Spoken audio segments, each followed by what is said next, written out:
Boa noite. Boa noite, Lu. Ei, Boa Tainara. Boa noite, Pedro. Olá, boa noite. Boa noite. Oi, Lu. Boa noite. Boa noite, Pedro, Lidilene, Luana, Mariana Castorino, Pamela, Tainara, Thaís, Valesca. Boa noite, gente. Como vão vocês? Tudo bem? Tudo jóia. Tudo bem? Bom, Tudo graças... ótimo, Lu. Que bom, graças a Deus. Vou abrir aqui o meu arquivo, tá bom? Para a gente dar início.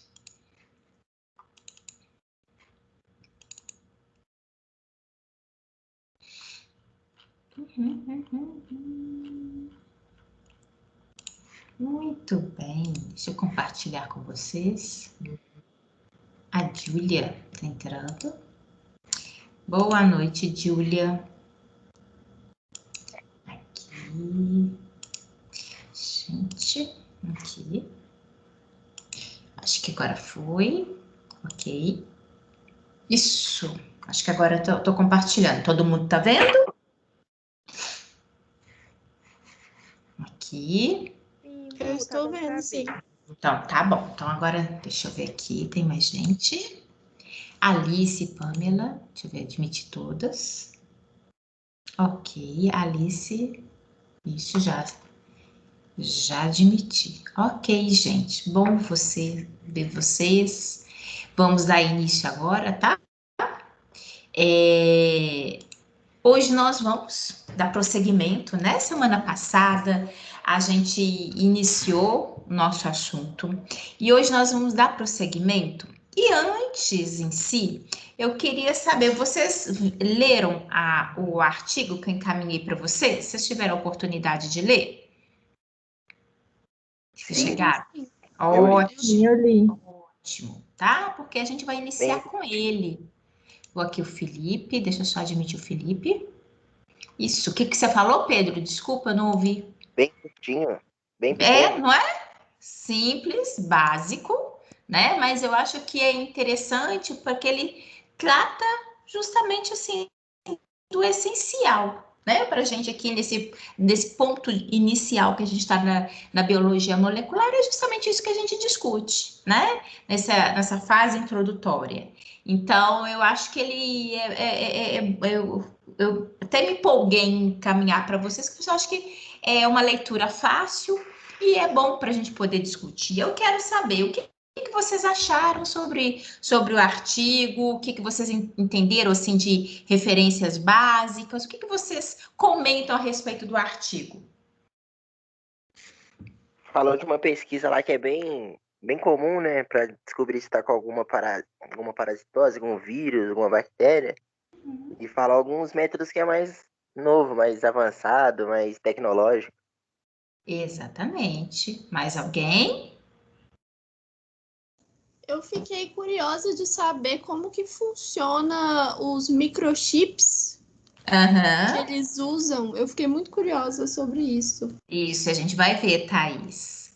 Mais alguém? Ô, Lu, Oi, esses pode falar. microchips, eu já vi em algum outro lugar que os cientistas já estão desenvolvendo esses nanorobôs que estão dentro do nosso corpo e eles detectam alguma anomalia na célula e já destrói aquela anomalia ali no início. Tem a ver com esses aí do artigo? Sim, tem sim, Pedro. Então, tá Justamente, tá? A identificação é o mais precoce possível para tentar ver algum tipo de reparo. Exatamente. Isso aqui, Jonathan. Admitiu, Jonathan.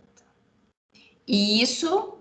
Mais alguém que pegou de, assim, que achou do artigo? O que vocês acharam em relação à biologia molecular? Igual a Thaís interessou essa questão de microchip. O que pegou para o Pedro foi a parte aplicada, né? Aqui da biologia molecular, no que se refere ali à identificação de algum processo infeccioso. O que mais?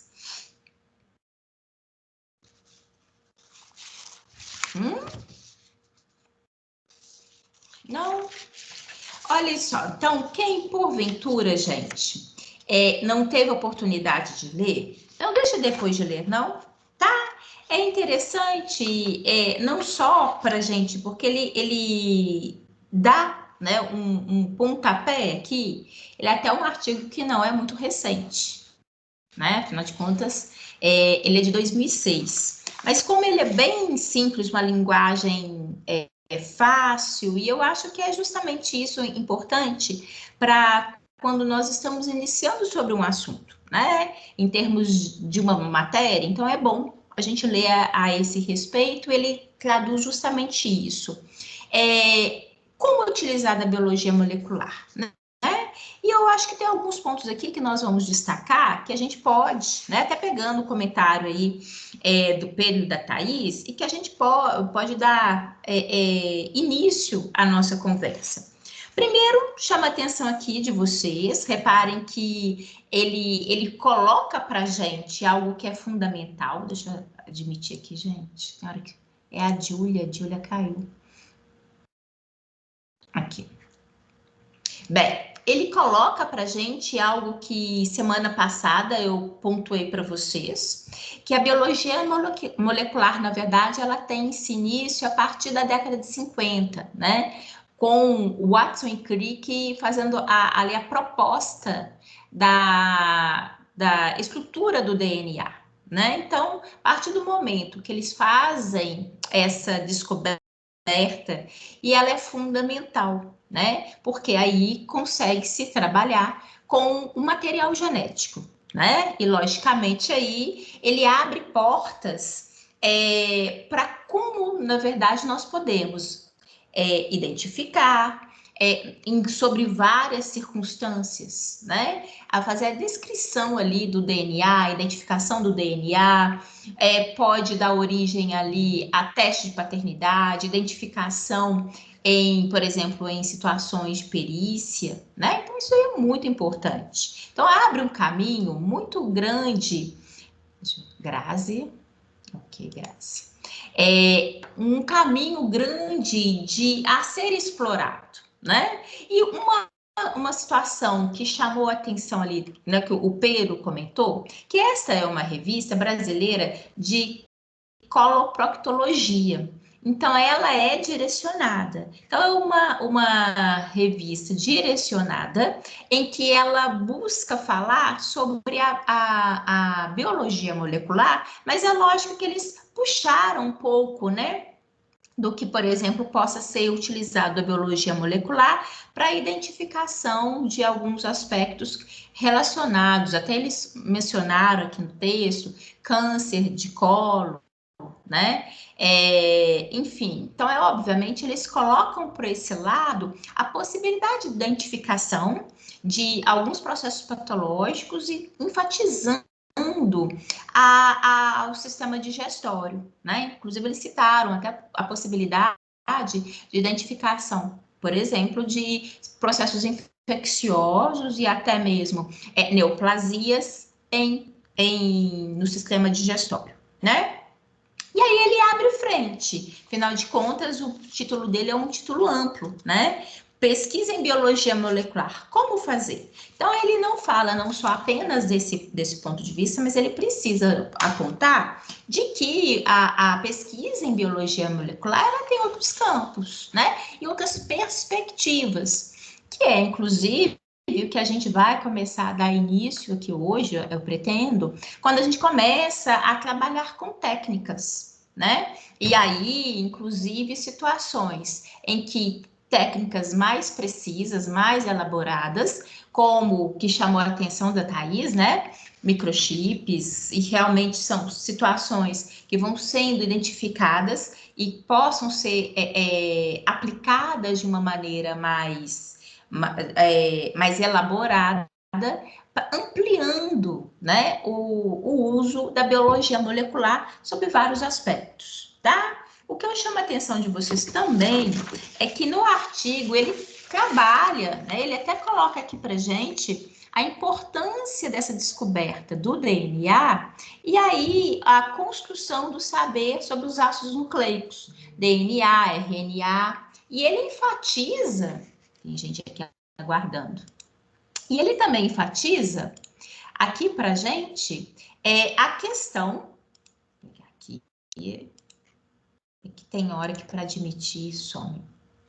Ele enfatiza a questão da importância, né, que é associado a esse entendimento dos ácidos nucleicos, a importância também que se tem sobre a descoberta, o entendimento da síntese proteica, né? Afinal de contas, proteína está presente no nosso organismo, absolutamente realizando várias funções que são vitais ao funcionamento celular e ao funcionamento orgânico, né? Então, isso, depois, então, não deixem, tá? De ler. Ele abre a gente frente, não só para esse momento, porque ele dá uma breve introdução nesse sentido, dos ácidos nucleicos, de função e síntese proteica, como também ele abre uma perspectiva de técnicas que nós vamos estudar e falar mais adiante, né? Então, acho que vale a pena aí para vocês nesse início, dar uma olhadinha, ele vai ajudar a gente a abrir esse caminho, tá? Bem, e isso que nós vamos, por que inclusive eu iniciei aqui com vocês hoje, tentando, né, pegar pontos fundamentais, cruciais em relação a esse trabalho. Porque nós estamos nesse retrospecto de relembrar características básicas de DNA, de RNA. Vocês vão ver aqui, eu preciso também de recordar com vocês o processo de transcrição, tá? Porque faz parte dessa parte introdutória e a gente depois, para a gente dar o prosseguimento à matéria adiante. E aí a gente consegue perceber que quando a gente fala de biologia molecular, é inerente ter esses conhecimentos, né? É fundamental, porque com base nesses conhecimentos eu consigo ampliar os horizontes e entender por que eventualmente determinadas técnicas são importantes, né? Como que elas possam ser aplicadas. Aí a gente se faz um pouco mais de sentido em relação a isso tudo, tá? Então, nós vamos, vou colocar aqui para vocês, nós vamos trabalhar em relação a esses aspectos. E uma coisa que nós estávamos falando semana passada, que foi quando nós falamos sobre, por exemplo, a possibilidade de clonagem, né? Nós vimos que existe a possibilidade de clonagem não só de indivíduos, né, idênticos, como foi o caso da ovelha Dolly, né, mas, por outro lado, nós também podemos, às vezes, ter réplicas de uma pequena porção, por exemplo, de um DNA, né, então, pequenas porções que possam ser clonadas, que possam ter cópias idênticas e possam ali ser trabalhadas, né? E uma das possibilidades que nós temos desse trabalho com o material genético, né?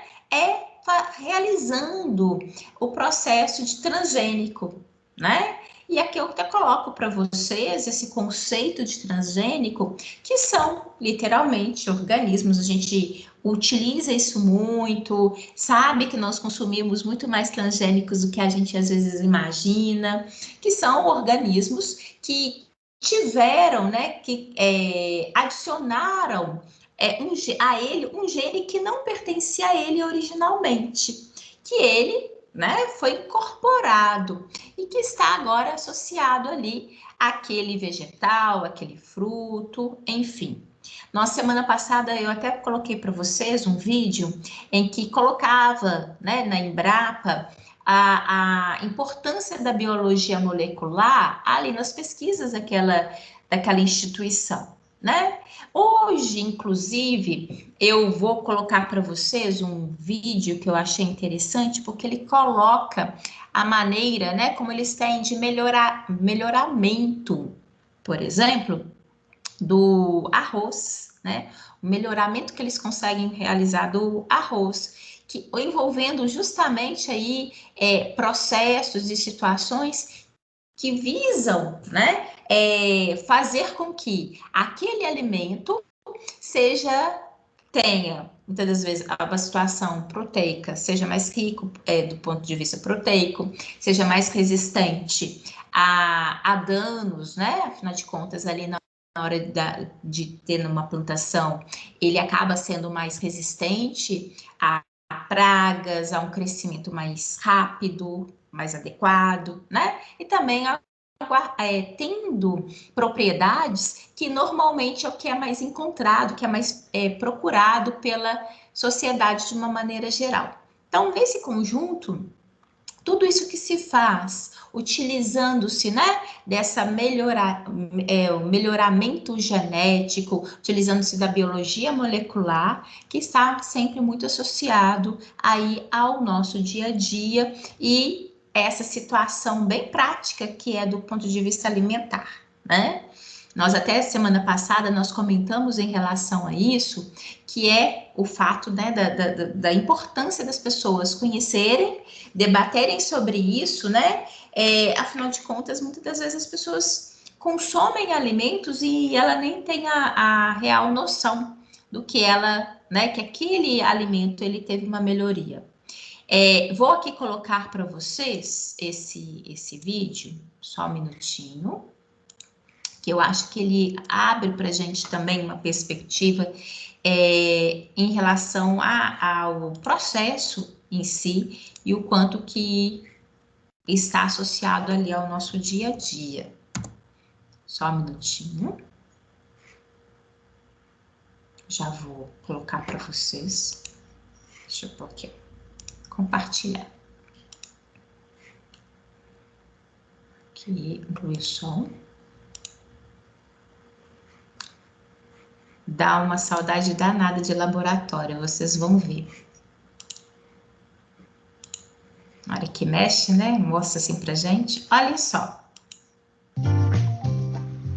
Nesse vídeo, vamos mostrar como transformar geneticamente o arroz para a introdução de genes de interesse. Os fundamentos teóricos dessa atividade estão relatados em duas publicações da Embrapa, uma referente à cultura de tecido e a segunda, a transformação genética do arroz. Que inclusive, gente, esse sobre a transformação genética do arroz, eu tenho, até eu já coloquei lá no material para vocês no AVA, tá? Em nosso laboratório, utilizamos sementes maduras de arroz para a produção de células que serão transformadas com uma bactéria denominada Agrobacterium tumefaciens. Esse vídeo vai mostrar todas as etapas referentes ao processo, desde a obtenção das células até a produção das plantas modificadas.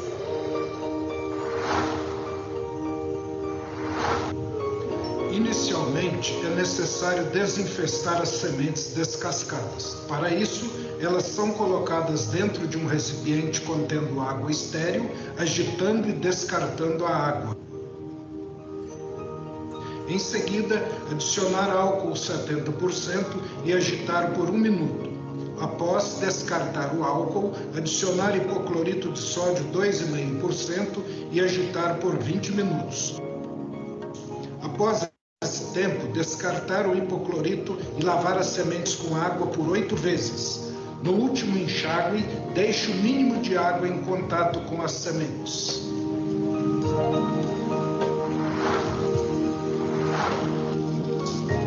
Distribuir 10 sementes descascadas e desinfestadas em placas de Petri contendo meio de indução de calos. Selar as placas com filme plástico e incubá-las no escuro a 28 graus Celsius durante 3 a 4 semanas.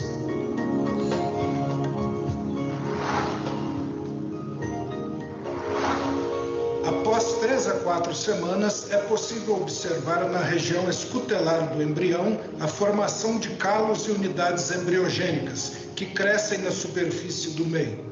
Estes devem ser retirados e transferidos para meio fresco de indução. Posteriormente, cultivar as unidades embriogênicas por 7 a 10 dias no escuro a 28 graus Celsius. Nesse período, as unidades embriogênicas irão proliferar, ou seja, aumentarão de tamanho e multiplicarão em novas unidades embriogênicas. posteriormente, escolher aquelas que sejam compactas, firmes e resistentes à pressão da pinça. Este é o material que será utilizado na transformação genética mediada por Agrobacterium tumefaciens.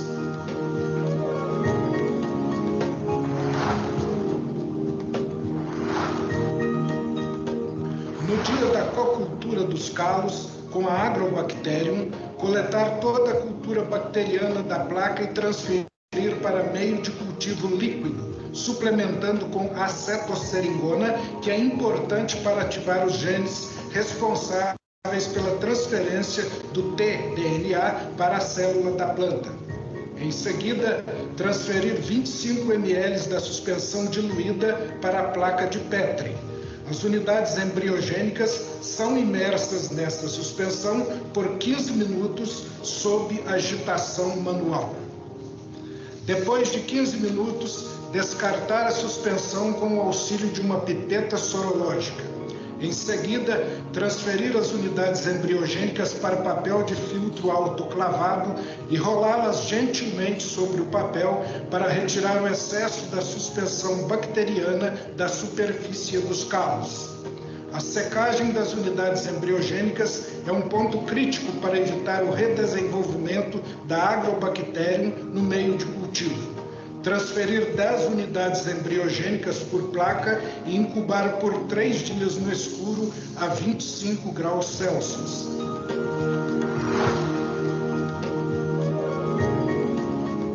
Após o cocultivo, transferir as unidades embriogênicas para meio de seleção. Incubar no escuro a 27 e 28 graus Celsius por 2 semanas.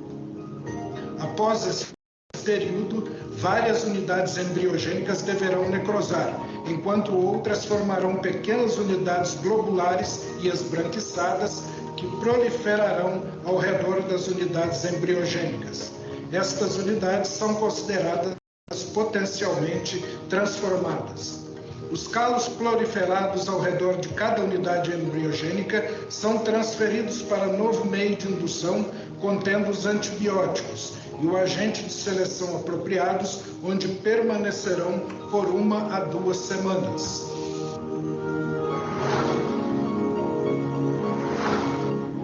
Selecionar as unidades embriogênicas e transferir para o meio de pré-regeneração, contendo os antibióticos e o agente de seleção apropriado.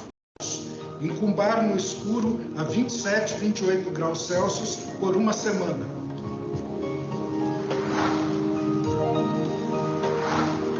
Transferir as placas para a sala de cultura com fotoperíodo de 16 horas e temperatura de 27 e 28 graus Celsius e empilhá-las de modo que recebam luz indireta, baixa luminosidade. Após 2 dias, espalhar as placas na prateleira para que passem a receber luz direta por 3 a 4 semanas. Após esse período, as unidades embriogênicas tornam-se verdes e se diferenciam em brotos.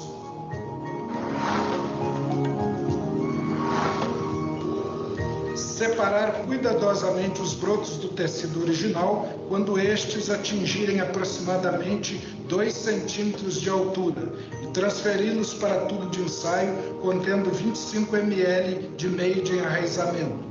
Cultivar os brotos por 3 a 4 semanas em fotoperíodo de 16 horas e temperatura de 27 e 28 graus Celsius.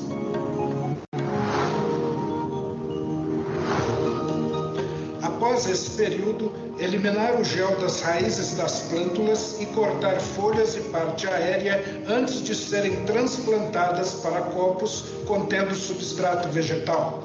Cobrir com saco plástico e depois de 3 semanas, as plantas podem ser transferidas para vasos grandes contendo solo, onde permanecerão até a produção de sementes.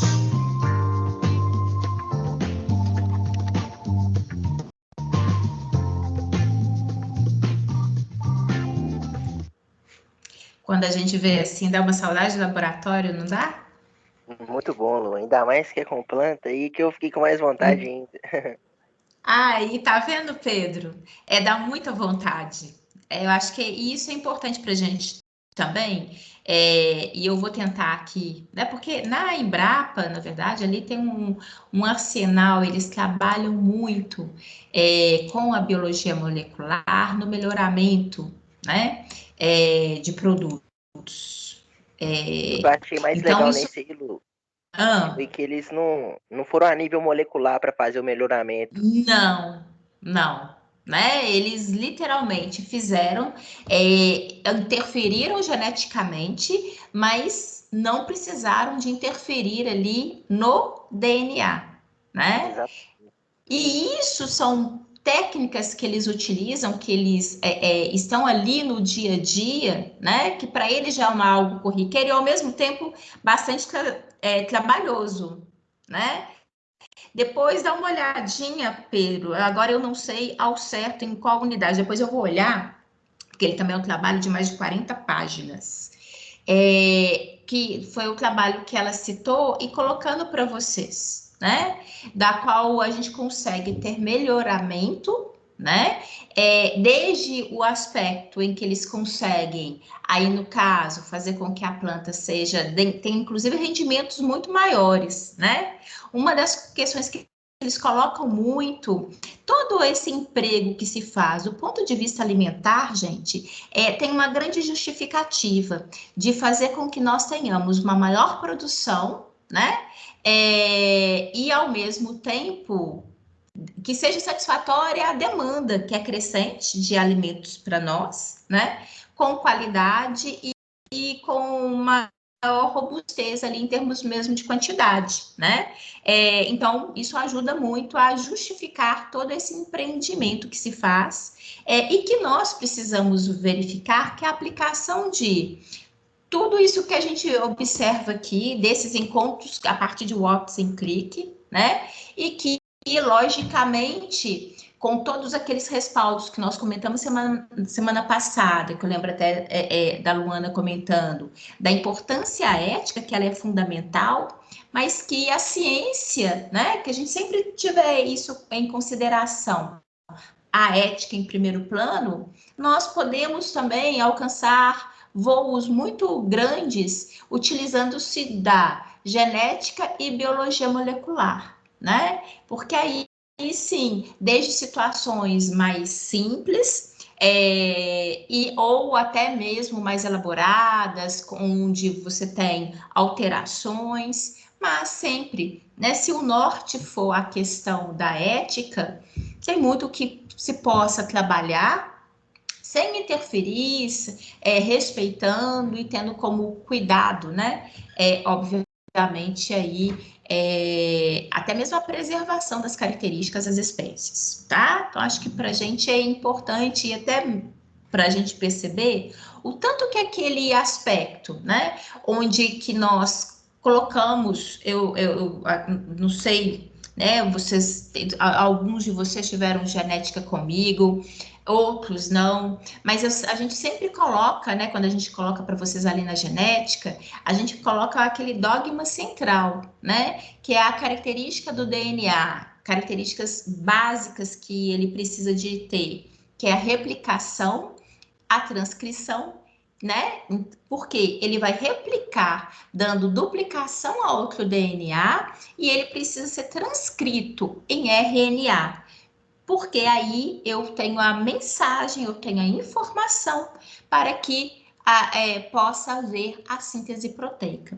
Então, esses aspectos aqui que a gente aprende lá, às vezes até coloco isso para os meus alunos na CMC, que a gente também passeia por esse assunto, e vocês também estudam isso em genética, faz parte desse contexto também introdutório nosso aqui nessa unidade 1, né? E é isso que a gente coloca aqui para vocês, porque nós sabemos de toda essa informação genética que está dentro do ambiente de núcleo, dentro dessa informação de núcleo, né? Que é quando eu até chamo a atenção do meu aluno, é o local da chefia, ali que tem toda a informação de tudo aquilo que é necessário para que uma célula, na verdade, ela possa desenvolver, né?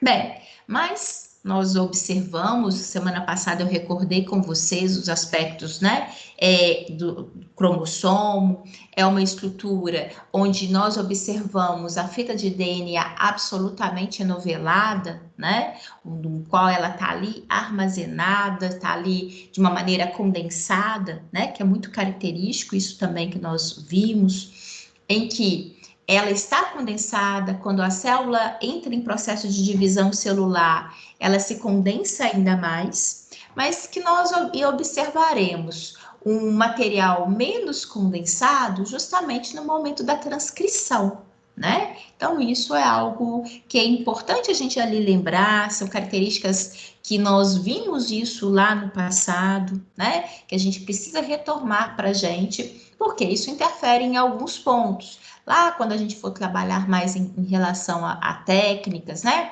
Alguns momentos, por que se faz, por que exerce utilizando o material naquele momento. Então, isso faz para a gente, tem uma importância para a gente de entendimento de futuro, tá?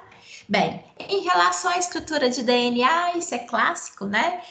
Estrutura de fita dupla, helicoidal, enfim, da qual nós, inclusive semana passada, falamos também, né? E aqui, é muito importante, né, o autor está chamando a atenção aqui, que para a gente é fundamental que o material de DNA possa ser replicado, né? Sempre lembrando que replicação e duplicação é a mesma coisa. Mas por que ele é tão importante, né? Por que é tão importante que ele seja duplicado? É fundamental, reparem vocês, quando vocês nasceram, né? Eram serzinhos diminutos. Hoje, aí, indivíduos jovens, adultos, o quanto vocês não cresceram? Então, ao longo, né, desse crescimento e desenvolvimento, nós tivemos a formação de novas células e, consequentemente, com a informação de DNA, né, com o material genético seu ali. Há momentos em que a gente cai e se machuca e que eu preciso que haja uma renovação celular, né? Eu preciso que haja um processo de recuperação tecidual. Isso se faz com novas células. Então, isso é importante para a gente lembrar de que eu só tenho novas células se elas tiverem também material genético a elas associado. E um material genético que seja idêntico, né? É isso que é fundamental, que todas as nossas células guardam, né, venham guardar como informação o seu DNA, o que faz que você seja único, né? Bem, então isso é um processo que é de uma característica importante, por isso que a gente recorda, né, conceitos básicos dessa replicação do DNA, porque ele é fundamental, nós precisamos desse processo, né? Nós precisamos dessa possibilidade dele, né, de dar origem a outro DNA idêntico a ele, né? E isso se faz, logicamente, a partir do processo que a gente vai recordar já, utilizando-se ali a presença, inclusive, de enzimas, né? Helicase, polimerase, são enzimas que entrarão dentro desse retrospecto para garantir que esse processo ocorra de uma maneira adequada, né? Aqui, logicamente, fazendo essa menção e colocando-se que quando ocorre essa replicação de DNA, todas aquelas características básicas, elas precisam ser mantidas, né? Ou seja, a replicação ela é semi-conservativa. Ela obedece àqueles princípios que nós recordamos semana passada, onde eu apresentei a vocês que o DNA ele é constituído por um nucleotídeo. O nucleotídeo é um grupo fosfato, uma pentose e um grupo amina, né? Lembram? Adenina, timina, citosina, guanina. Então, ela é semi-conservativa. E aqui nesse processo de replicação, isso se faz necessário. E que, na verdade, é isso que garante com que eu tenha, nesse processo, a formação de um DNA que seja idêntico ao original, idêntico ao molde, né? Então, aquilo que Watson e Crick postularam na década de 50, né, mais precisamente em 1953, que foi fundamental em termos de entendimento, e isso se vê, né, isso se vê novamente sendo mantido nesse processo de replicação, tá bom? Aqui, né, no nosso roteiro, lá no nosso livro, eu vou recordar com vocês os passos fundamentais desse processo de replicação, tá bom? Para vocês aí relembrarem desse conceito, manterem em mente, tá? O primeiro passo que se tem, né, é justamente a participação da enzima helicase, que é uma enzima que consegue fazer a quebra das pontes de hidrogênio. Essas pontes de hidrogênio são aquelas ligações fracas que ligam uma base à outra, né? Então, essa enzima, ela vem fazendo essa quebra, expondo o DNA, que é aquela fita dupla, né? Expondo cada uma das fitas, fazendo com que haja, né? Cada uma dessas fitas estejam expostas com a sua base nitrogenada ali. E aí, é importante, porque isso está acontecendo, né, nesse ambiente de núcleo, e é fundamental que a gente imagine o seguinte, dentro desse ambiente, eu tenho nucleotídeos livres, ou seja, aquela estrutura base de fosfato, pentose e base nitrogenada, também tem elas isoladas no ambiente.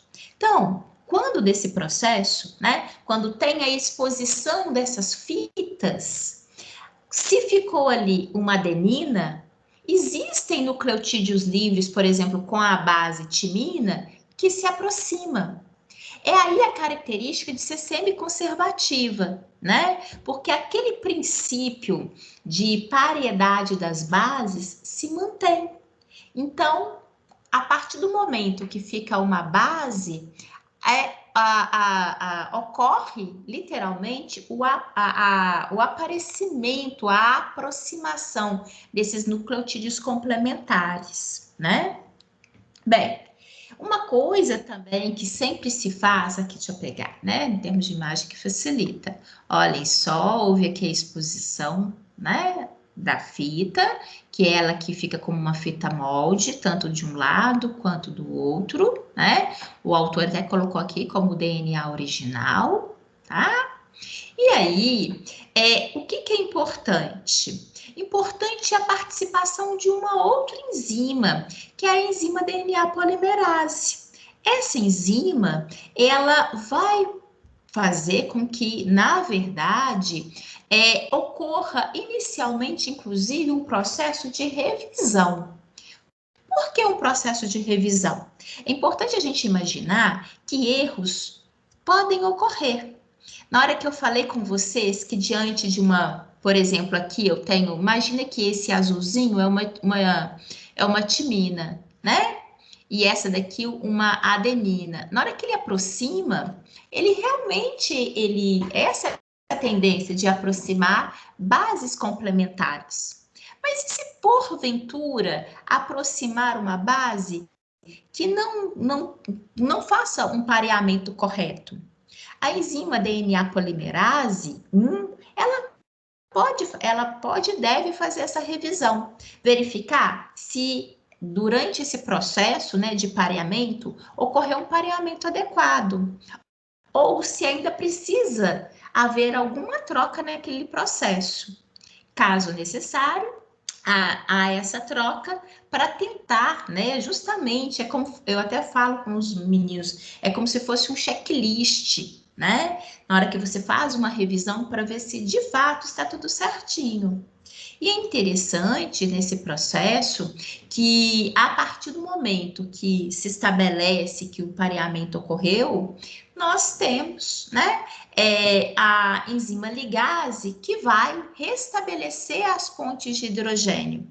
Com isso, logicamente, você tem a construção, agora sim, de uma outra fita, que é uma fita, o material genético foi duplicado. Por quê? Antes, o que era uma fita única, agora eu tenho duas fitas de DNA, que são idênticos, né? Justamente essa importância da complementariedade, tá? Bem, isso que a proposta aqui é justamente fazer essa, recordá-los, né, desse processo de uma maneira básica, não é necessariamente passar para vocês aquilo que vocês viram anteriormente, mas tentar resgatar para vocês aquilo que foi observado anteriormente lá na genética, para a gente não deixar isso de lado, né? Poder voltar aqui e recordar esses aspectos para a gente, que serão citados, pontuados mais adiante, de uma maneira, né, mais categórica. Então, para a gente não esquecer isso. E esse processo, ele é fundamental, porque é ele que garante, né, com que as nossas células mantenham a minha herança genética, né? Isso é fundamental, gente. Na verdade, quando há alguma alteração, porque isso possa ocorrer, né, uma mutação, eventualmente, nós também temos processos, isso a gente até fala adiante também, que no livro ele comenta sobre isso, mas que nós temos processos que tentam visar garantir com que essa célula que apresente, porventura, um DNA que sofreu alguma alteração, que ela não se replique. Uma das vias é justamente o estímulo à apoptose, né? Várias células do nosso organismo podem ter uma morte programada justamente para evitar com que aquela alteração possa se propagar, possa se manter ali e, eventualmente, poder dar alguma até origem a uma situação de neoplasia, tá? Então, é muito importante esses aspectos, que quando a gente vê, né, lá no passado, que existe esse processo de duplicação, a característica de ser semiconservativa, isso tudo ele tem um fundamento teórico muito importante e prático no nosso dia a dia, porque é isso que garante com que as nossas células mantenham o padrão genético e também o padrão funcional, tá? Aqui a técnica de PCR, né, que é um exemplo em que nós conseguimos, né, ter um processo de replicação de material de DNA. Essa técnica a gente vai ter oportunidade de estudar, se não me engano, na unidade 2, tá?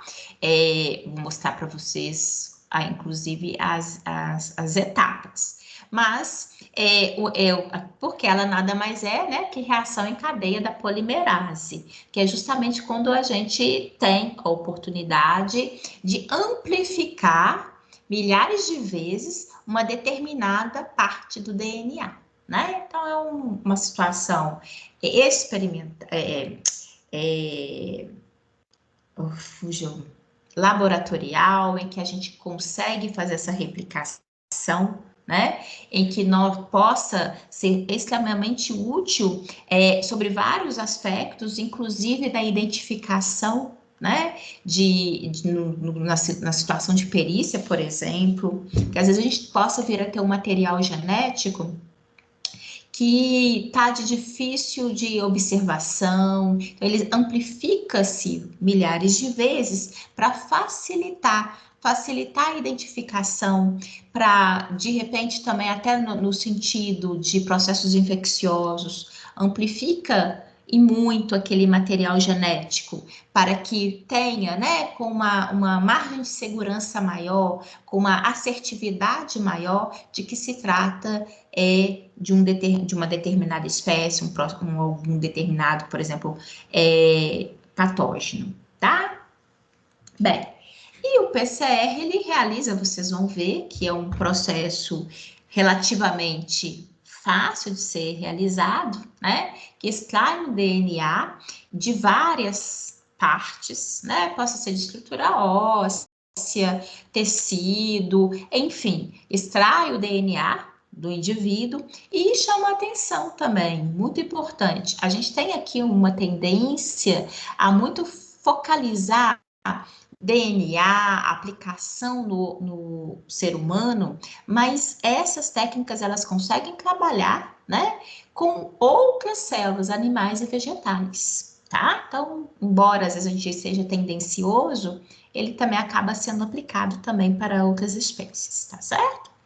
E justamente, né, ali a gente tem, no final, se não me engano, de 36 ciclos, que é o que ocorre no PCR, nós temos mais de bilhões de material genético replicado, né? Então, ali é um crescimento em que se faz ali de material para facilitar, né, o trabalho, a identificação. Por isso, obviamente, que se dá, né, essa necessidade de realizar essa técnica. Bem, em relação à replicação do DNA, essa cópia, né, como eu falei com vocês, que eu tinha comentado antes do slide, mas que essa cópia do material, ele precisa ser o mais fiel possível, né? Afinal de contas, guarda ali a sua informação. Qualquer alteração, na verdade, a gente pode, muitas das vezes, pagar um preço a esse respeito, né? Então, quando ocorre algum erro nesse processo, é a situação, como eu comentei com vocês, da mutação, né? E aí, isso pode acontecer? Pode. Isso eventualmente pode acontecer mais do que a gente imagina. Nós estamos, todos nós, muito susceptíveis no nosso dia a dia a várias situações que possam ser danosas, que possam estimular, né, a haver alterações nesses processos, né? Radiação, energia solar, né, intensa, medicamentos, né? Tudo isso que eventualmente possa incidir e desencadear um processo que pequenos errinhos podem ocorrer. E, consequentemente, precisam, como eu comentei com vocês, o nosso organismo, ele tem mecanismos de identificar isso e tentar evitar, né? Mas nós sabemos que nem sempre isso acaba sendo evitado de fato, né? Se fosse assim, nós não teríamos, por exemplo, situações tumorais.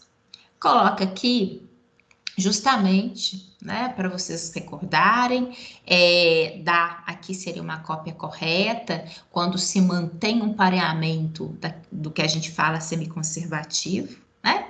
Aqui é quando, porventura, ocorreu um pareamento não correto, né? Não respeitando essa característica semiconservativa. Então, nesse caso, ocorreu uma alteração, que é uma mutação. E isso se mantiver, e isso der origem a novas células, e isso possa, inclusive, dar processos patogênicos, patológicos ao indivíduo. Aqui, modificações que ocorrem no material genético, leitura errônea do pareamento, né? Bem, isso daqui tá aqui para vocês. Eu acho que isso é importante para a gente reviver, né, esse assunto, porque é algo que normalmente a gente trabalha muito com vocês lá na genética. Então, acredito que isso, né, é só recordá-los mesmo. O fato, inclusive, que essa é a base da oncogênese, né? A partir do momento que existe essa alteração, essa mutação, e ela se mantém, e ela começa a dar origem, né? Começa a perpetuar em outras células, dar-se origem ali a uma situação neoplásica. Bem, eu comentei com vocês, né, que o nosso organismo sempre tenta evitar esses processos, essas situações errôneas, tenta identificar esses processos, né, e para tentar corrigir esses erros. Isso é fundamental. E eu também quero chamar a atenção de vocês, né, que esse cuidado do nosso organismo a sempre tentar identificar esses erros, ocorre desde ali daquele momento crucial que eu comentei, que nós relembramos acerca da replicação do DNA, né? Afinal de contas, justamente ali já existe um checklist, já existe uma revisão, né? Na tentativa de se evitar esses erros, né?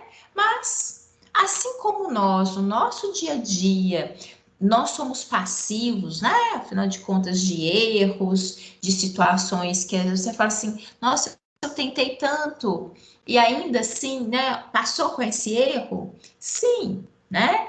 Mas, da mesma forma, o nosso organismo, ele tem vários mecanismos, várias tentativas ali de se evitar o erro e evitar que ele seja replicado adiante, mas ainda assim é possível e isso se estabelece, né? Essa é uma situação que eu já mostrei para vocês anteriormente, inclusive do ponto de vista aqui de desenho, representação, né? Falando da radiação, podendo incidir sobre o DNA, né? E a partir dali, estimulando com que alterações possam ocorrer e isso possa se perpetuar, tá bom? Bem, e eu também já falei qual que é a maneira, inclusive, que o nosso organismo tem ali de tentar evitar ao máximo essa perpetuação, né? Quando se tem ali o estímulo de apoptose para células que, porventura, venham sofrer alguma alteração, né? A apoptose, se a gente for observar a morte da célula, seria fundamental nesses processos e extremamente protetor a nós, né? E é muito importante, quando a gente observa isso, que continuamente no nosso organismo, várias células que porventura sofrem mutação, elas estão sendo retiradas, né? Ali do cenário como essa maneira protetora. A gente muitas das vezes acha que o fato de nunca ter tido, por exemplo, uma neoplasia, é porque nunca teve uma célula com alteração genética, né? Com alteração do DNA. Não, não é verdade. Isso acontece mais do que se espera, mas é porque esses processos orgânicos que visam, né, esse reparo, visa com que essas células não deem continuidade, não deem origem a outras, isso na verdade, se mantém, né? E é o que garante aí as ocorrências maiores ali, situações tumorais. Aqui, como eu comentei com vocês, ajudei a recordá-los, né? Que é aquela premissa básica, tá? Que a gente fala que é o dogma central da célula, que é o fato do DNA, né? Ele poder ser replicado, dele poder ser transcrito e dele poder ser traduzido, tá? Eu já comentei com vocês e só para recordar, transcrição é igual a duplicação, replicação, né? Perdão. Replicação é igual a duplicação. Transcrição é quando a gente tem o DNA que é transcrito. Eu gosto de falar para o meu aluno que transcrição é uma leitura. É quando o DNA ele é lido, né? Ele vai ser escrito novamente ali numa outra estrutura, que é o RNA. E qual que é a importância do DNA ser transcrito em RNA? Quem que se recorda qual que é a justificativa do DNA precisar ser transcrito em RNA? Porque os ribossomos leem o RNA mensageiro? Sim, Então, eles leem, mas ainda tem um ponto antes disso, Pedro, que ele é fundamental. Vou ajudar, tem a ver com localização. Seria para... Ah, não, eu ia falar uma coisa aqui, mas não tem nada a ver, não. Pode falar, Júlia, não tem problema nenhum. Só de ouvir sua voz já fico feliz. Pode falar, Júlia. Não, no caso, eu estava pensando assim que seria para gerar novos códigos de tradução, novos DNAs, no caso. Não, nessa justificativa não, mas valeu. O mais importante é ouvir vocês aí do outro lado. Mais alguém? Não. Olha só. DNA é observado no núcleo da célula. E ele não sai do núcleo da célula. E quem é que é responsável? O Pedro falou, porque o RNA mensageiro vai ser lido pela unidade ribossomal. Ok.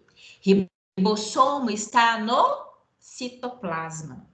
Ribossomo é a organela citoplasmática responsável pela síntese de proteína. E ele está no citoplasma. Bem, então vejamos. DNA tem a informação e ele está no núcleo da célula. E ele não sai dali. Então, é uma informação que é muito importante. Mas a informação, ela precisa chegar, né? A informação, ela precisa ser levada. Não adianta aquele local de núcleo ter essa informação que é tão valiosa, tão importante, mas essa informação precisa sair dali do núcleo e ir para o citoplasma, que é o local onde, de fato, ocorrem ali as situações de elaboração e metabolismo celular, construção, síntese de proteínas.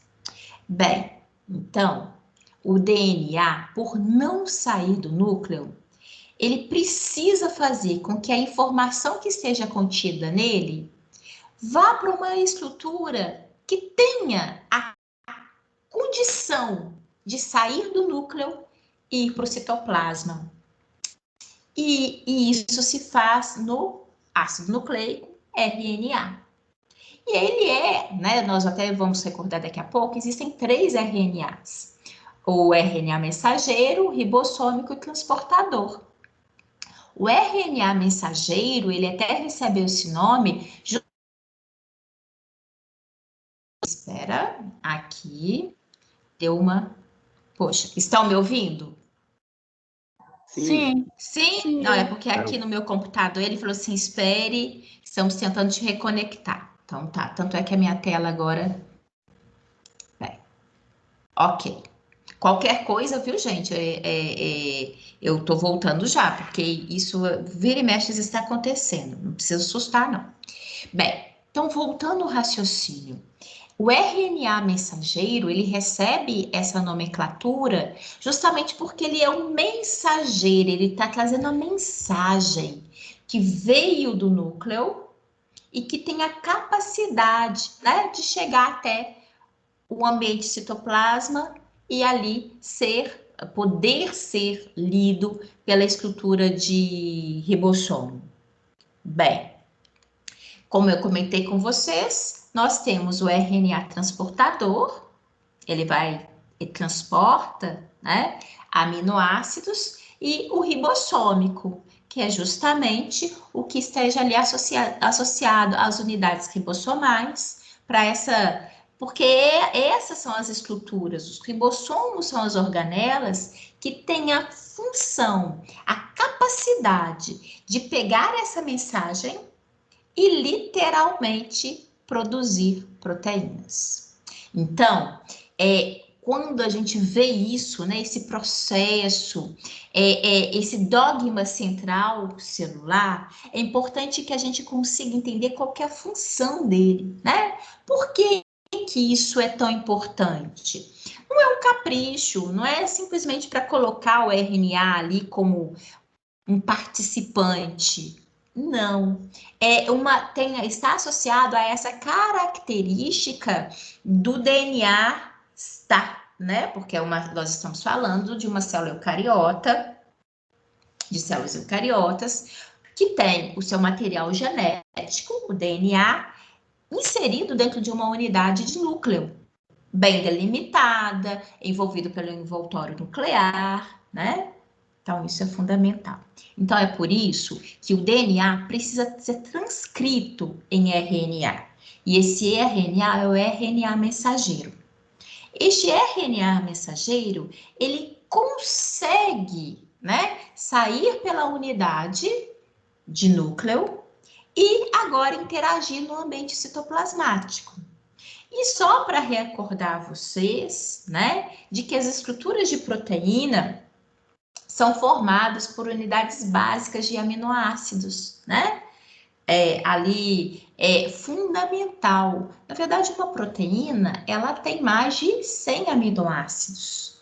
Inclusive, só para ainda recordá-los mais adiante, uma proteína, ela possa ter sua estrutura primária, secundária, terciária e quaternária.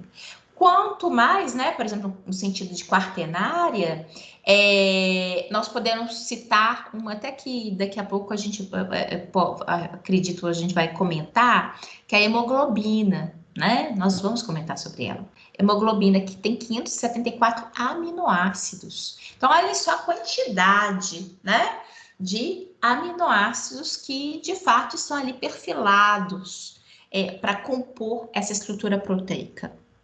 Então, isso é importante. É importante também aqui recordar a vocês que essa tradução, lembra daquele código genético? Eu não quis aqui, né? Vocês sabem, eu obedeço ali o nosso livro didático da nossa disciplina, e ele faz essa recordação, né? Que é importante. E, ao mesmo tempo, também, eu não quis colocar aqui as mesmas imagens e ficar repetindo aquilo que, por exemplo, eu dou na aula de genética. Mas qualquer coisa, se vocês tiverem alguma dificuldade de recordar isso, vocês me sinalizam que às vezes eu faço uma edição, um paralelo, um momento aí, só para poder ajudá-los a recordar.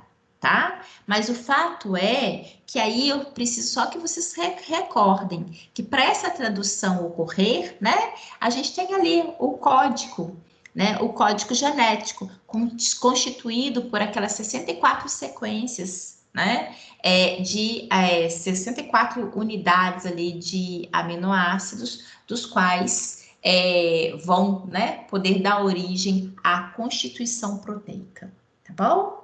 Nós temos proteína em todas as funções do nosso organismo.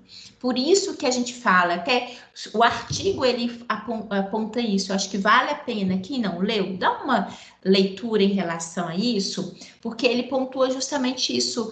Por que é tão importante chegar aqui, ó, e ter síntese proteica? Por que isso é falado dentro desse princípio básico da biologia molecular? Porque nós temos uma infinidade de estruturas proteicas no nosso organismo. Para um ser vivo trabalhar, funcionar de uma maneira adequada organicamente, ele está muito vinculado a essa síntese proteica. Tanto é que anticorpos são proteínas, né? Nós temos estruturas proteicas presentes nas nossas células musculares, né? Estrutura do sistema nervoso, células nervosas, enfim, tem todo um envolvimento que se justifica dentro desse âmbito de dogma celular, enfatizar a necessidade de síntese proteica, tá? Aqui, gostei dessa imagem, bem, né, colocando esse desprendimento da fita de DNA, e aqui havendo essa transcrição, né? Inclusive, se vocês observarem, até a cor dessa fita, o autor fez aqui diferenciado, né? Seria aqui a fita molde de DNA e essa daqui a fita de RNA, que está sendo transcrita, tá? Logicamente que a gente precisa de recordar aqui uma coisinha. Semana passada, eu ajudei vocês a recordarem as bases nitrogenadas, que de DNA nós temos adenina, timina, citosina e guanina, e que de RNA nós temos a substituição da timina pela uracila, né? E aqui, na hora que tem a transcrição, essa situação ela ocorre, né? Se eu tenho uma adenina aqui, do outro lado eu vou ter uma uracila, formando a estrutura de RNA, tá bom? Então, só para a gente observar e ter esse cuidado, né? De que aquelas observações, aqueles detalhes que nós vimos, que na verdade vocês sabem desde a época do colégio, que as bases, né? O pareamento de bases é algo que a gente vê desde o colégio, isso se mantém, isso é fundamental, tá? Aqui, eu falei com vocês que nós iríamos recordar isso, né? O RNA mensageiro é aquele RNA que tá aqui, ó, importante, responsável, né? E esse nome se justifica pela mensagem que ele traz. Afinal de contas, ele tem trânsito livre. Ele sai do ambiente de núcleo e chega no ambiente de citoplasma. E ele traz a mensagem, ele é um mensageiro. Então, por isso que se faz, né? Essa terminologia, esse nome. O RNA transportador, como eu falei com vocês, ele vai transportar as estruturas de aminoácidos, né? Para conferir, literalmente, afinal de contas, uma proteína, ela é constituída por centenas de aminoácidos que vão sendo transportados por esse RNA. Né? A partir do momento que está havendo ali aquela leitura da mensagem, ele vem trazendo e adicionando essas estruturas de aminoácidos, né? E o ribossomal, que literalmente, como eu falei anteriormente com vocês, ele está envolvido com esse processo, né? Associado às estruturas de ribossomo, que são as organelas responsáveis por sintetizar, por produzir proteínas, né? Então, ele literalmente vai ser esse responsável e fazer com que, de fato, eu tenha aquela construção, aquela união de todos aqueles aminoácidos que estão chegando e eles vão sendo acionados, né? Um ao outro nessa elaboração, nessa construção proteica, tá? Aqui, só lembrar a vocês que existe, né, uma etapa em que quando se está havendo essa leitura aqui, né, essa elaboração do RNA mensageiro, existe um processo de alongamento, né, que se faz necessário e isso se ocorre por uma enzima, que é a RNA polimerase, né, que vai se deslocando ao longo de toda a fita de DNA, justamente para que com esse alongamento o material possa ser transcrito. Aqui, olhem, posteriormente, depois, pode falar? Uma curiosidade dessa polimerase, a polimerase seria um primer? Não. Não? Existe um primer. O primer, ele nada mais é do que o iniciador. Ele é importante para que haja o início, haja literalmente o estímulo para que tenha, né, aquela leitura, aquele pareamento ao longo da estrutura de DNA. O que a gente tem, né, o primer, ele vem por uma enzima que é a primase. Uhum. Tá? A polimerase, você tem a polimerase 1 e a polimerase 3. A polimerase 1, ela é responsável justamente por aquele checklist, quando se faz aquele processo de revisão. A polimerase 3, ela vai ser responsável justamente para quando se consegue, né, a partir daquela estrutura de primer, iniciar aquele processo, quando ela literalmente vai ajudar a atrair as bases nitrogenadas para o local, tá?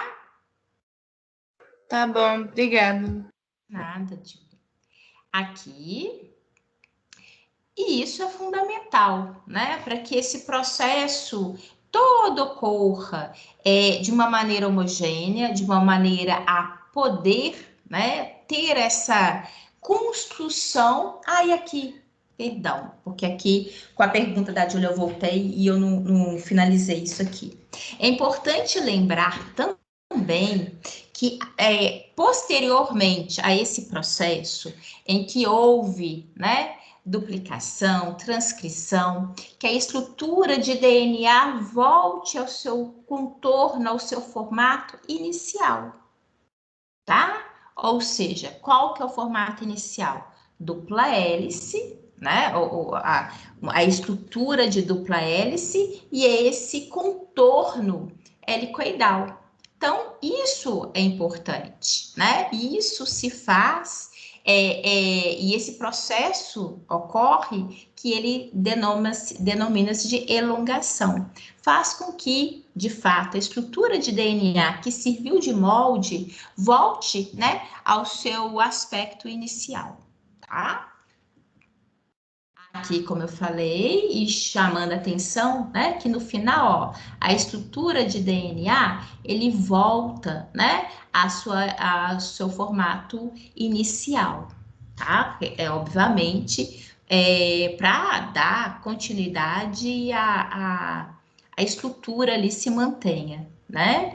É importante chamar a atenção de vocês o seguinte, que quando, até mencionei com vocês isso aqui no início, quando, né, nós temos o processo inicial em que vai haver a síntese proteica, é um momento onde o material genético está menos condensado, tá? Está mais disperso.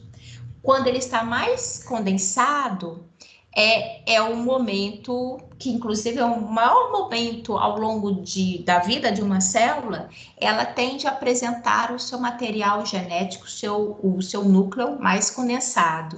O que isso significa? Significa que esse material de DNA, né, está mais ali envolto, está mais, literalmente, mais enovelado, né, para quando eu tenho o processo de síntese proteica, isso é mais exposto. Por que eu estou falando disso? Porque é justamente desses processos que nós estamos falando aqui, né? Na hora que o material de DNA está mais disperso, e é necessário porque facilita a leitura, facilita todo esse processo que nós estamos falando, né? Depois ele volta ao seu formato original, ao seu formato inicial. Mas, para que haja, né, todo esse processo de síntese proteica, é o momento onde nós conseguimos perceber do material mais disperso, inclusive com o núcleo mais claro. Se nós pudéssemos, né, verificar ali no momento daquela célula esse acontecimento e ao mesmo tempo tirar uma foto, uma observação, seria aquele momento em que o núcleo tende a estar mais claro, material genético mais disperso, tá? Lembram da eucromatina e da heterocromatina? Onde eu tenho um núcleo ou mais escuro, mais fortemente corado, ou um núcleo mais claro, tá? É isso que é importante, né? Que aqui, na hora que a gente vai falando isso para vocês, o que é fundamental, né, ao longo dessa caminhada, é que nós estamos, não estou necessariamente falando nada de novo para vocês até aqui, né? A gente está aplicando, colocando para vocês situações em que já foram trabalhados com vocês isso no passado, né? Em diferentes matérias bactérias, inclusive, e que agora a gente restaura isso, tá? Justamente para a gente poder conseguir entender ali como que, mexendo de alguma forma, aplicando essa técnica, ou, enfim, isso daí é fundamental para a gente, até a própria linguagem, né? Que se tem nos papers, tá? Aqui, já comentei com vocês, que aqui também vou comentando e conversando de acordo aqui com o nosso raciocínio, né? Mas isso daqui eu já coloquei tanto anteriormente para vocês, falando desse dogma, falando da importância desses processos, né? E é interessante aqui, o que eu chamo a atenção de vocês em relação a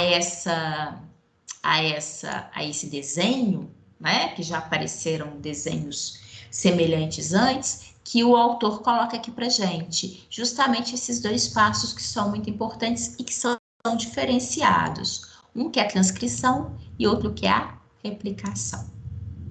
Recordando vocês, a replicação é duplicação, né? É quando a gente justifica a importância, porque ao longo de toda a nossa vida, nós precisamos ter cópias idênticas do nosso material genético, até em função da necessidade de ter a formação de novas células. Porque eu vou crescer, porque eu vou me desenvolver, porque eu vou me machucar e preciso ter a recuperação tecidual, que precisa ser de células absolutamente idênticas a que eu acabei me machucando, né? Então, isso para a gente é importante. Eu só também preciso recordá-los de que esse processo aqui, ó, as nossas células, elas são absolutamente precavidas, né? Se vocês recordarem também o processo de divisão celular, uma célula, antes de se dividir, ela tem a replicação do seu DNA, né? Ela faz isso e isso é fundamental. Quando eu coloco isso para os meninos, né, principalmente lá na CMC, quando a gente coloca isso pela primeira vez para os meninos, eu falo com vocês, olhem, a nossa célula, ela não faz como a gente. Porque normalmente o que nós fazemos? Eu fiz aqui alguma coisa, eu tenho um almoço pronto, eu vou chamar aqui Júlia, metade da turma vai vir almoçar aqui comigo amanhã, tá? Mas imagina, como que eu convido as pessoas para minha casa para almoçar se eu vou servir aquela comida que foi feita para 2 pessoas? Ah, professor, o que vale é a boa vontade. Eu até entendo. É muito bom, né? Só que vai comer tão pouquinho. Bem, o que isso tem a ver com o que eu estou falando com vocês? A nossa célula não é assim. A nossa célula, ela só vai dividir depois que ela literalmente duplicar o que ela tem, inclusive o material genético. Tudo dela é duplicado.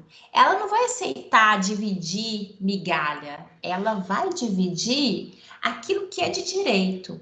Ela vai dar origem a uma nova célula contendo o material genético característico da espécie, contendo todas as organelas necessárias, organelas citoplasmáticas necessárias, para que a célula que ela está dando origem tenha, né, condições de trabalhar de uma maneira adequada.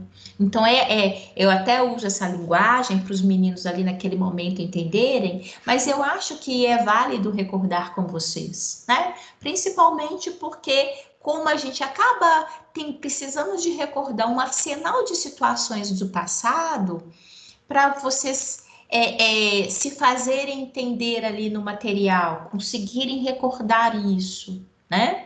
Bem, isso daqui é fundamental. Não, deixa.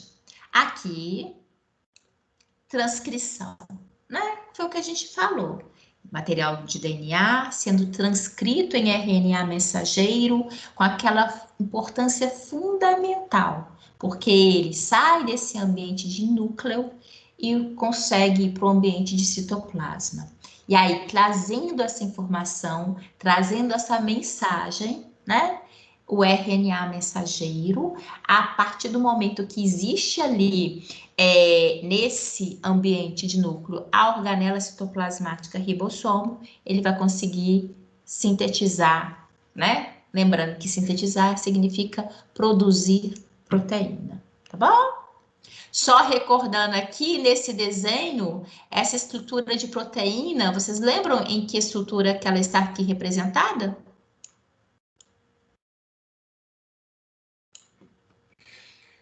Ajudando. Primária, secundária, terciária ou quaternária? Eu acho que é secundária, Lu. Mais alguém? Olhem só. Ela aqui, ela tá no formato terciário, tá? Primário é um colar de contas, é quando a gente consegue elencar cada um dos aminoácidos. Secundário, ela começa a ter um movimento, né? Mas é quando a gente fala que ela começa possa ser observado ou helicoidal ou beta-preguiada, tá? Essa daqui, ela tá mais tortuosa, tá? É por isso que a gente fala. Ela tem esse início a um formato do que a gente fala em 3D, tá? E a quaternária seria duas dessa, ou seja, duas estruturas dessa. Imagine essa estrutura aqui e uma, né, em duplicata aqui ao lado dela. Aí seria uma estrutura quaternária, tá? Bem, isso é porque, como, né, a gente acaba observando, tendo essas representações, tendo isso nos artigos, né? Então, só para a gente recordar isso, tá? E ela é o início dessa observação em 3D, tá?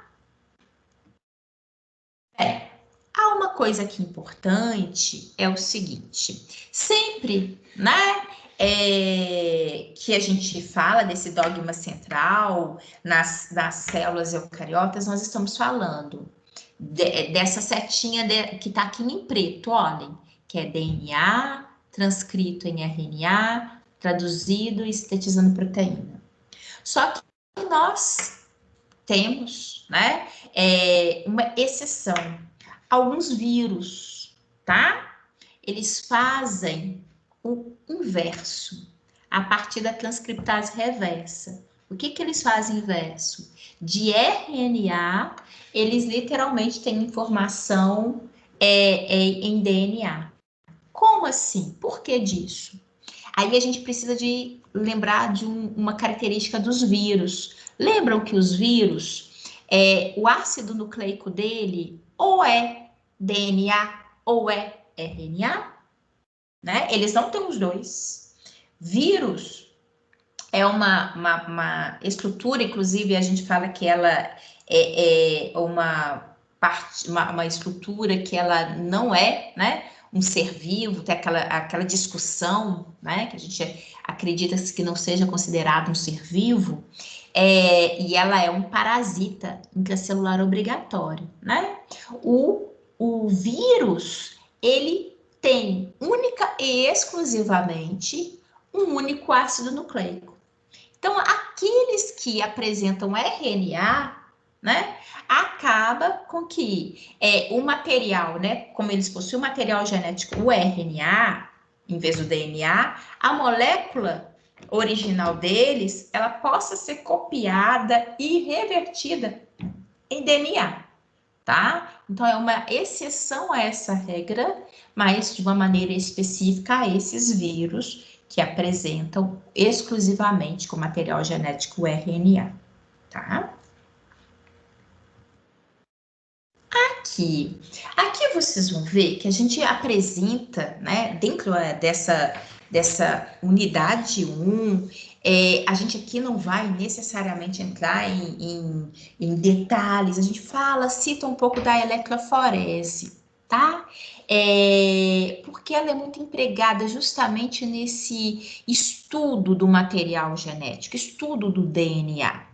Coisa que nós vamos ter oportunidade de aprofundar mais lá na frente, mas aqui o autor já comunga dessa técnica aqui para a gente em termos de apresentação, tá? Bem, em que ela é importante? A eletroforese, ela é empregada para o estudo não só de DNA, né? Mas também de outros constituintes importantes para a nossa célula, tá? Ela é utilizada para investigar enzimas, ela é muito utilizada, inclusive, para identificação de algumas hemoglobinopatias, né? Ela é utilizada para detecção de proteínas em algum material, tá? E, logicamente, também utilizada para a identificação do DNA, tá? Essas observações, a partir do momento que consegue se identificar esse material, né, numa célula, num determinado material biológico, logicamente a gente consegue estender ali, né, algumas observações, identificações em termos de diagnóstico, né, enfim, e até mesmo ajudar em algumas situações na identificação ali dentro de perícias, tá bom? Aproveita aqui para chamar a atenção em termos da imagem, né? Que no caso, tendo uma leitura do material que já foi processado, e eu vou mostrar a vocês, eu até peguei um videozinho que eu achei interessante, né? Para a gente pontuar e colocar aqui para vocês. Mas onde que está esse material genético aqui, né? Observem vocês que nós temos aqui as bandas, né? Que elas literalmente são identificadas a partir do peso molecular, a partir da presença ali das bandas de um determinado material biológico que foi coletado, né? Que está sendo analisado. E aqui o autor ele está literalmente utilizando de uma câmera, né, luz fosforescente para leitura desse material, tá? Que é uma das vias de leitura. Uma coisa também muito importante, gente, que me veio aqui à mente, observando aqui em termos dessa imagem, percebam, o autor está aqui, né, nessa foto, essa pessoa está com luvas. E é fundamental, quando se trabalha com DNA, tá? Que o indivíduo realmente utilize de luvas. Não só por um EPI importante, mas até mesmo porque na nossa mão existem enzimas que possam interferir no material que a gente está analisando. Tá? Então, não é só uma característica de proteção individual, que é importante, mas também do próprio cuidado com o material, para evitar, né, com que haja qualquer reação ali, interferência no material que está sendo analisado. Bem, a técnica de eletroforese, ela se baseia numa coisa clássica, que é corrente elétrica. Né? Então, por isso que vocês observam aqui, ó, isso aqui é um desenho, daqui a pouco, eu não sei se vocês já tiveram oportunidade de ver, né, literalmente, a construção dessa técnica, que é simples, é tranquila, mas aí vocês vão entender isso melhor. Mas o fato é que aqui, onde que nós temos o material? O material foi colocado aqui, ó. São esses pocinhos que vocês estão verificando aqui. É aqui que, por exemplo, eu coloquei uma determinada amostra. Engraçado, deixa eu ver aqui se eu... do de você, gente, porque deu um barulho aqui. Deixa eu ver.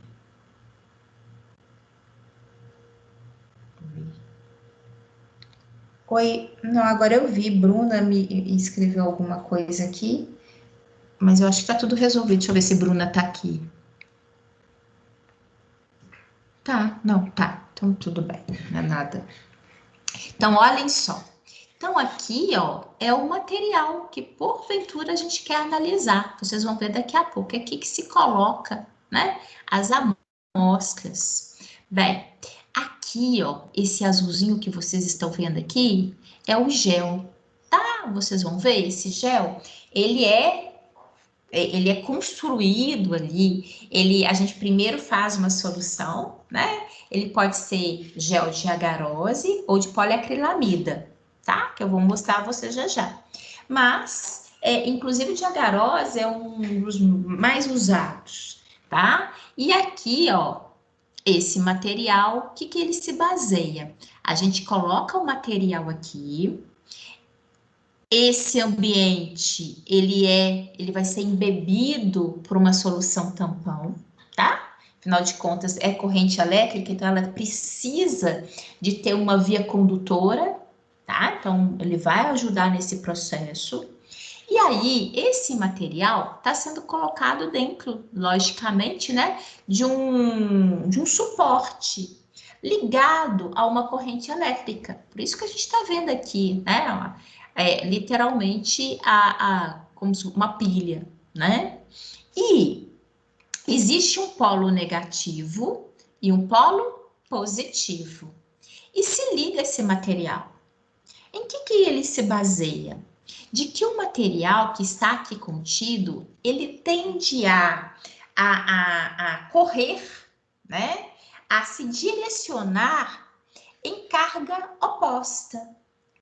Por exemplo, DNA é um material de carga elétrica negativa e que ele tende, né, a correr em direção, uma vez ele estando, né, naquela amostra, ele tende a correr em direção contrária. Como assim? Em direção ao polo positivo. Né? Por isso, inclusive, e eu estou fazendo isso aqui, gente, porque depois vocês vão ver, vou mostrar como se baseia, né, ocorre essa técnica, mas só para vocês terem em mente, do ponto de vista até mesmo de identificação do desenho e observar daquilo que vai acontecer, né? E que a gente vai ter a oportunidade de fazer também, tá bom? Lá no laboratório. Bem, então esse é o sentido da corrente, tá bom? Olhem só, aqui, né? É uma representação que seria um resultado.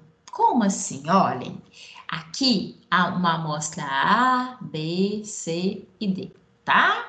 E aqui ele está falando que é um posto que contém amostras misturadas. Bem, é sempre também muito importante, tá, gente? Quando se faz qualquer experimento, e aqui não é diferente, que eu tenha um local que tenha a minha situação controle, né? Que inclusive aqui tem um local onde eu vou colocar, inclusive o peso molecular, né? Para que depois eu possa comparar aquilo das demais amostras em relação ao meu padrão, tá bom? Então, olha só, o que a gente observa? Que aqui, ó, eu tenho um material que correu, né? Em direção ao polo contrário, e nós temos aqui fragmentos, né? Com diferentes pesos moleculares, tá bom? Bem, poderia ter um que tivesse ficado reduzido e apenas uma região? Sim, isso pode acontecer, né? Afinal de contas, essa variação ocorre, e a variação que eu falo é o seguinte, olha só, aqui em A, que é diferente do que aconteceu em B, que é diferente em C, que é diferente em D, né? Isso, obviamente, é porque é de acordo com o material que foi colocado aqui, que são materiais diferentes, né? Amostras diferentes. E também é interessante vocês observarem o seguinte, vou fazer uma comparação aqui bem grosseira, tá? Mas que é para vocês guardarem. E é uma observação, deixa eu ver, a gente tem que ter cuidado para não ser, falar, né, coisas errôneas. Mas olha, de uma maneira geral, tá? Respeitando as particularidades, as individualidades. Se a gente imaginar dois indivíduos correndo, né? Um que eventualmente seja mais leve, um que seja mais pesado, tem a tendência daquele, né, mais leve conseguir correr mais rápido, correr mais. Aquele que seja mais pesado tem uma tendência a ficar mais contido. Então, observando-se isso, o que nós observamos na prática aqui desse gel é que aquelas estruturas, aqueles fragmentos, né, que ficaram mais próximos do polo original, são estruturas, são fragmentos mais pesados, tá? Quando comparativamente aqueles que correram mais. Então, estruturas mais pesadas ficam mais proximamente à amostra. Aqueles que são mais leves correm mais, tá? Aqui, aí a gente começa a entrar para esse caminho, né? Deixa eu ver aqui. Esse caminho, literalmente, de colocar o material ali da prática propriamente dito, né? Então, olhem só. Aqui, vocês vão ver que nesse local de amostra aqui, que é o que eu chamei a atenção de vocês, ó, aqui, tá? Ó, aqui seria um local das amostras. É onde a gente coloca. E aqui vocês estão vendo que é como a gente coloca esse material, né? Com cuidado, é inclusive fundamental, vocês vão ver. A gente coloca com pipetas, né? De uma maneira bem delicada. E isso é fundamental por quê? Porque não é a intenção aqui contaminar os demais poços, né? Esses demais locais onde a gente coloca a amostra. Então, é muito importante que a gente venha, distribua aquele material única e exclusivamente nesse ambiente para evitar, né, com que haja contaminação. Consequentemente, a partir do momento que eu contaminar, eu estou interferindo ali no meu resultado, o que não é o objetivo de ninguém nesse sentido, né?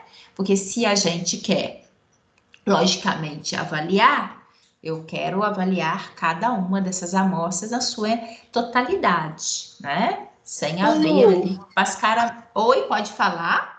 Então, você está falando aí da pipetagem das amostras no gelzinho de... Sim, de agarose. Aclamida ou de agarose, né? Uhum. Então, aí no caso, por exemplo, você está fazendo as amostras, tipo, diferente, né? Umas amostras diferentes. Para isso, você vai ter que trocar a ponteira Sim. da pipeta, porque senão acaba contaminando os outros negócios, né?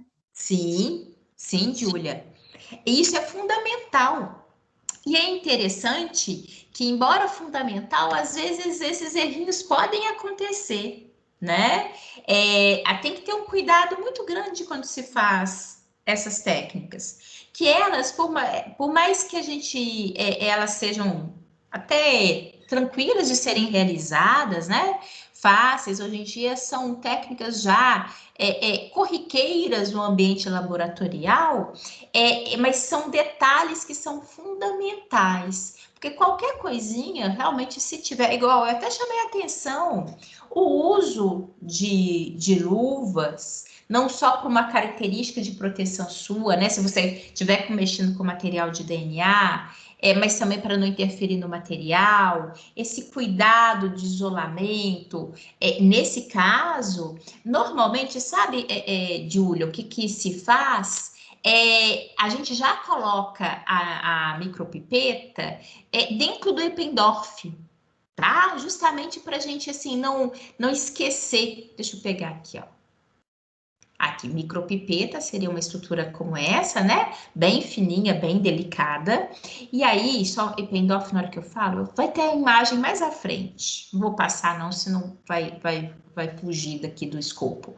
Mas daqui a pouco, né? São aqueles tubinhos pequenininhos. E que também, por exemplo, o ideal, quando a gente está ali analisando esse material, e que sejam todos materiais estéreis, tá? Professora, mas pode reutilizar? Sim, existe algum material que possa ser reutilizado, mas não quando se quer mexer, por exemplo, com DNA, né? Se a gente estiver analisando, trabalhando ali com DNA, o ideal é não ter isso como, não utilizar esse material que já esteja sendo reutilizado, tá? Possa, às vezes, para outras funcionalidades. Por quê? Porque acaba podendo ter contaminação, tá bom? E aí, só para completar, Júlia, normalmente o que a gente faz é deixar em cada Eppendorf essa micropipeta, porque inclusive você identifica, olha, eu não esqueci, a micropipeta dele tá ali, tá dentro do Eppendorf, né? Porque se eu esquecer e for trazer para o outro, eu falei, não, eu esqueci de tirar, né? Então, são assim, maneiras como a gente às vezes vai ali tentando